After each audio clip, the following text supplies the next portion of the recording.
옛날부터 내가 진짜 관심가 있던 건데 엄마는 처녀고 우리 아빠는 애가 셋이는데 뭐 믿고 못 보내? 믿고 나보고 결혼시키느냐고. 야, 무슨 애들 셋 있는 집으로 시집을 가. 너 미쳤냐? 내가 막 그랬어. 나 같아도 그랬을 것 같아. 너는 진짜 그 가기만 가봐. 근데 그러기 전에 네.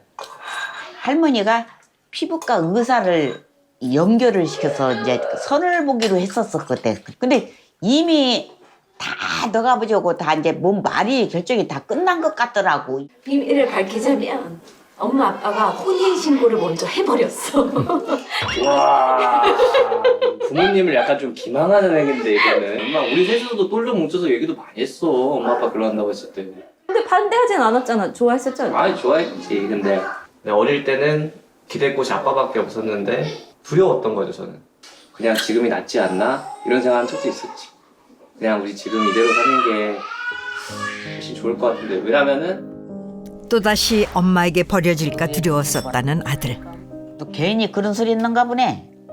너희들이 무슨 죄냐. 부모가 죄지. 결혼을 하고 만 4년 만에 이혼을 했어요. 나이, 학벌, 재산, 이름, 거짓의 끝이 어딘지 모르겠는 거예요. 집에 딱지를 붙여요. 빨간 딱지를 뭐 TV, 냉장고 다 붙이고요. 이게 뭐냐? 또 이만한 빚이 있었던 거예요. 요만한 빚을 갚기 위해서 요만한 빚을 내서 이만큼 갖고 나머지를 또 사치하는 데 써요. 2년의 소송 끝에 아내와 갈라섰고 이혼 후 세 아이의 양육은 오롯이 아빠 현진우가 홀로 맡았습니다. 애 셋을 키워야 되지만 이게 막막한 거죠. 가수로서 성장도 해야 하고.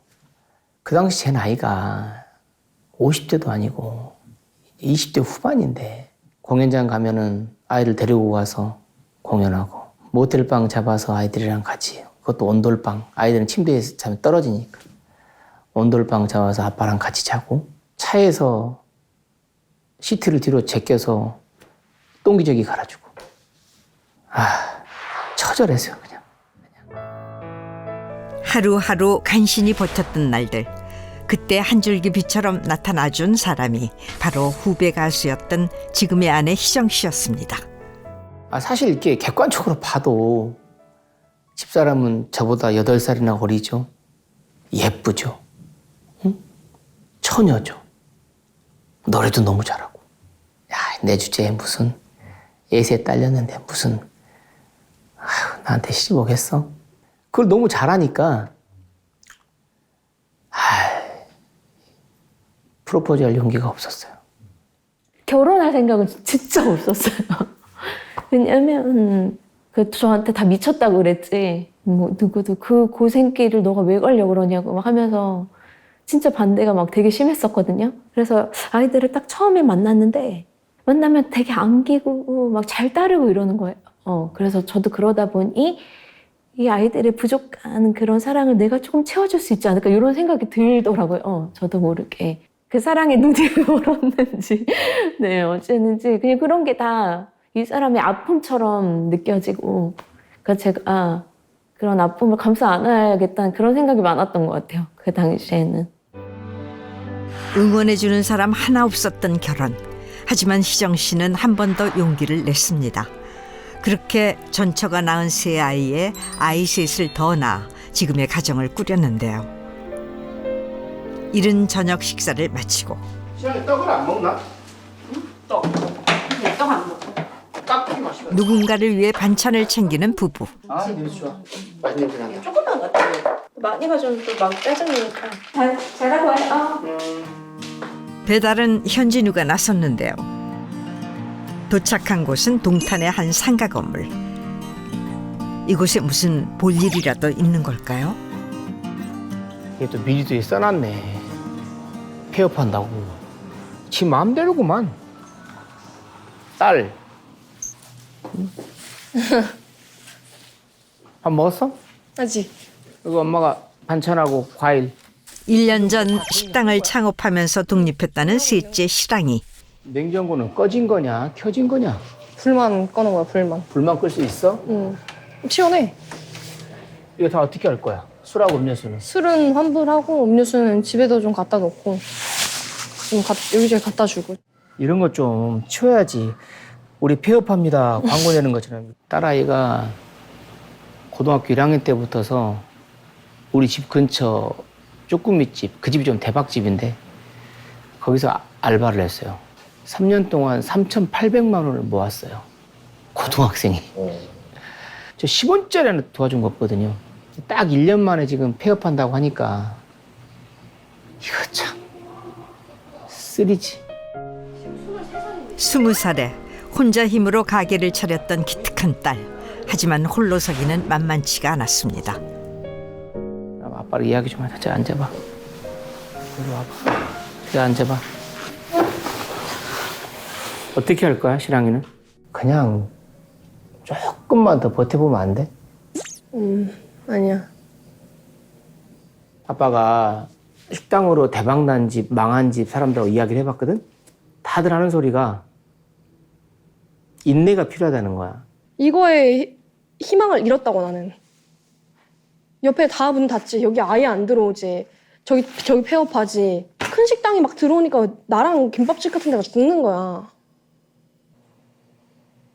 여기 12시간 있으면서 진짜 10만 원도 못 판 그런 날도 많았어. 또 밥은 서서 먹는다? 손님 올까 봐. 열심히 일을 해서 돈을 모았고 이걸 차렸고 그게 뭐 어떻게 쉬웠겠어? 나도 힘들었지. 근데 내가 이걸 하면서 배웠던 뭔가 마음가짐을 토대로 또 내가 하고 싶은 걸 한다면 그럼 뭐 할 건데? 네 생각 아빠한테 말해봐. 나는 노래를 하고 싶어. 노래를 해? 응. 식당을 접고 가수의 꿈에 도전하고 싶다는 딸의 폭탄 선언. 방송국 옆에 가면은 너보다 더 노래 잘하고 더 백그라운드도 좋고 얼굴도 더 예쁘고 그냥 끝이 안 보게 줄 서 있는 게 음악이야. 솔직히 말하자면 죽어도 신랑 해봐. 안 될 것 같아. 어떻게 가시밭길 길이 훤히 보이는데 자식한테 그걸 걸어가라고 등을 떠미냐. 나는 내가 가수가 왜 하고 싶냐면 아빠가 우리 막 뭐 어디 맡길 곳 없을 때 데리고 다녔잖아. 아기 때. 아빠가 막 노래하는 걸 많이 봤잖아. 그게 되게 엄청 멋있어 보였어. 그게 시작이었던 것 같아. 그래서 내가 음악을 배웠잖아. 뭐 합창부도 해보고 국악도 배워보고 밴드도 해보고 드럼도 배워보고 실용음악도 다녀보고 근데 난 음악이 너무 재밌어. 난 이걸 꼭 해봐야겠어. 가수를 꼭 해봐야겠어.